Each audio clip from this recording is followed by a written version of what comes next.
Morning, guys. Say bye-bye. It's going to the blaster. We'll see her in maybe a week or so. Alright, so today, and I haven't done anything this morning yet, but I'm going to get back on this since that's gone and finish doing my filler work on this, blocking that out, and then get it high build, get it shrinking up and all that kind of stuff. So yeah, it's going to be weird not having that car in here for a while. But I've got plenty of other stuff to do. I need to mow the freaking yard too. It looks horrible. Alright guys, I'll see you in a little bit. Alright guys, a little bit of filler on there. Coming in this little block here, it's a little bit flexy. Kind of keeps it, that's what I'm after. Now I can also come around these edges here. Anyway, I'll get the blocking on this for a second. Get it knocked down.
Alright guys, so there it is. Not going to get to prime it tonight because I just don't have time. I've had to mow the yard and do a bunch of other stuff. I did get this slicked down though, so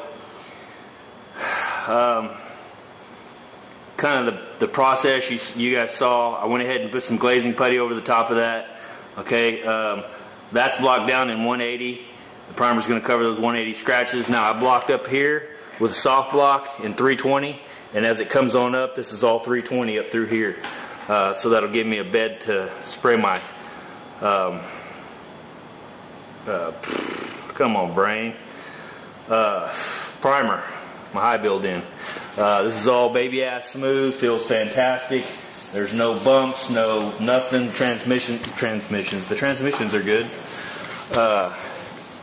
I may need to hit that just a little bit more. I might feel just a tad something. This right here kind of pisses me off. I don't want to block anymore because I'm starting to break through here, and it's just a little indentation. I don't know how well you can see that, but it's just tiny. But I'm just gonna have to wipe a little bit more right there, probably with the razor blade, and just block that. And it's not a big deal, but it's just irritating when you think, well, I'm almost done.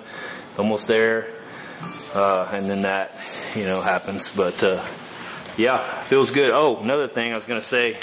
You guys and the guys who do this already know this, but like I try, I feather edge these to where it's just blends in like this here. Well, down here closer to these areas, this can cause you a problem. I'm gonna have to block that out. But like here, it was a little bit of a hard line. Even if you block that out, from what I understand learning, even if you block that out, sometimes that'll ghost back through your final paint job eventually. So. I forgot exactly what they call it. Primer bump maybe, something like that. But anyway, I'll cover this. I'm going to prime pretty much out here. And but yeah, you don't want to leave any. That's why you want these edges to be just almost fade out. So none of that stuff comes back and bites you. So and that's just what I was taught. Just kind of throwing that out there. If you guys are, thinking about fixing something on your own car, and you can feel anything, literally any kind of bump, it's going to come through your paint. So you have to really take care of that. And the primer as well. If you have a hard line, if you tape that, let's say I tape this dead across without folding it up like I did, it'll stop that primer right there. Even though you smooth it out and feel like you can't feel anything, it'll shrink up and come back on you. So, or at least that's what I've been told. I've never had it happen because he taught me how to do it that way, and so we never hardlined anything. But like this time, someday that could come back and just have a little bit of a goofy spot right there. Like I said, I don't give a shit. I mean, I'm gonna try to fix that as best I can, but obviously when I had that tape there, it still hit it a little bit too hard right in that area. So I probably should have pulled that down a little bit lower to where I wasn't spraying right directly on that. Anyway, that's my 2 cents on that. And yeah, that's it. So there you go. I gotta go pick up dinner, and it's supposed to rain. It looks pretty bad. I gotta pull the blazer in, and I'll be at the fire station tomorrow. So you guys have a good one. I'll talk to you later. Hey guys, so I got the primer on, and there it is.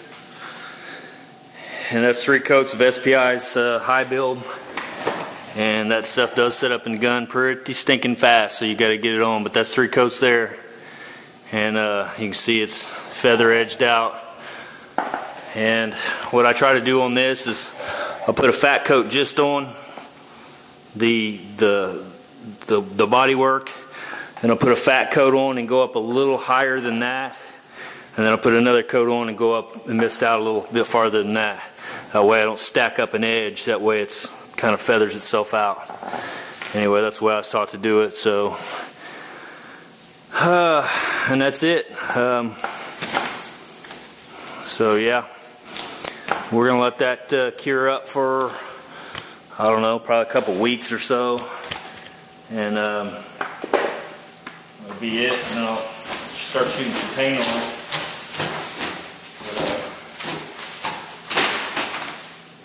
got to drive it in the meantime, so it'll be looking like that for a little bit till I feel good about going ahead and clearing it up, or having it cured up.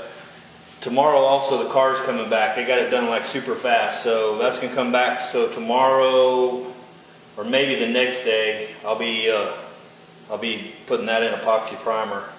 So tomorrow morning, he's not gonna bring that out till about 4 o'clock. So tomorrow I'll probably do some slick sand on this stuff here. But yeah, for today that's done. I'll unbag it and it's done. I may actually let it sit in here tonight, so it'll stay warm because it's supposed to get down in the 50s or so, I think. So, all right, guys, that's going to be it for this little deal for now, and then I'll bring you back when I paint it and clear it here in, I don't know, a few weeks or so, or whenever it is. All right, see you guys.